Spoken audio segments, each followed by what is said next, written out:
Hello everyone, welcome to our YouTube channel. In today's video, I will explain how to add a slicer in Google Sheets and how to use it. Let's get started. First of all, to add a slicer in Google Sheets, you need to go to the Data tab and click on Add a Slicer. Now this shows you how to add a slicer, but the question is, how does it work and how do you use it?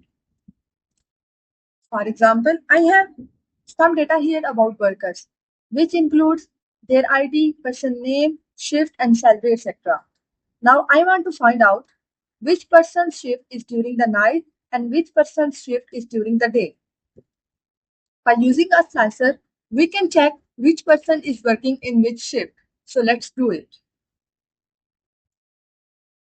Now we will edit the slicer. Edit the slicer, click on the three dots and choose Edit a Slicer. You can see that the slicer settings have appeared. First, we will select the data range, which includes all the columns you have.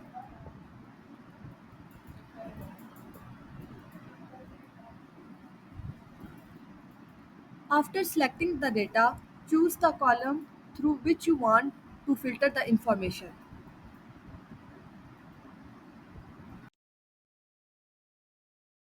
Since I mentioned that I want to check the shift, specifically which person is working in which shift, I will choose the shift column. Then click on All, and to check the person with day shifts, select day. To check the night shifts, select night. So first we check who is working in the day shift. You can see the result is very good. All the person working in the day shift are displayed. Similarly, we check for the night shift. By clicking on night, I get the list of persons working in the for the night shift. You can see how smoothly the slicer works. I hope you have understood how to add and use a slicer in Google Sheets. Don't forget to subscribe and click the bell icon so you can get notified of my upcoming new videos. Thanks for watching.